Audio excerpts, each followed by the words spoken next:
elders. It has their P.O. boxes. This is so old. I have no idea if these people are even still in that organization or whatever. But I'm going to keep that paper because I see it as being like a collectible. I can only imagine that they probably only made one edition of this. I think they only made one edition of it.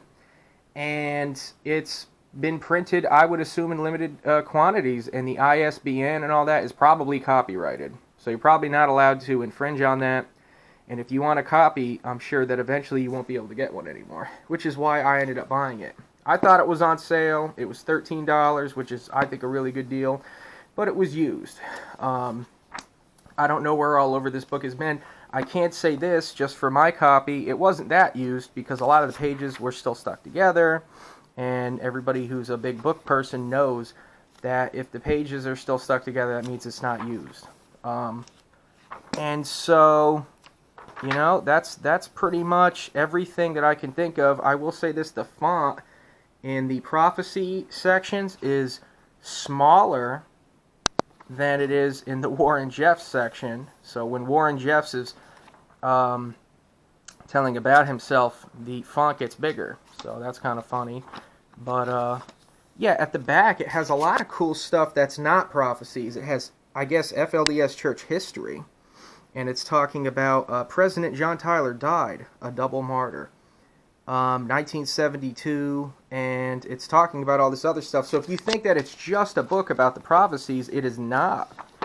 And so that made me like it. I didn't really want to hear the prophecy stuff. I thought it would be cool if it had other things in it, which it certainly did.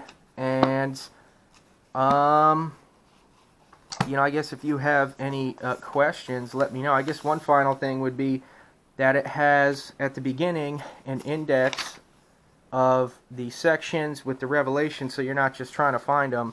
You can actually find Revelation, and it'll actually say that it's to NATO, or to England, or to whoever. You know, it's kind of funny. I'll just talk about the prophecies a little bit.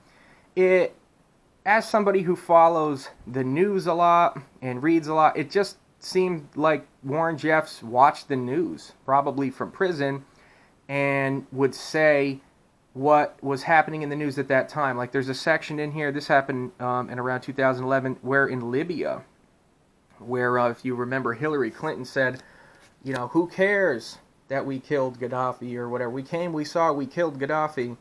You know, it's referencing that and saying how bad it is. That Jesus is saying, Warren Jeffs is pretending to be Jesus and saying, thus saith the Lord, leave Libya alone, and so on and so forth. So it's not anything that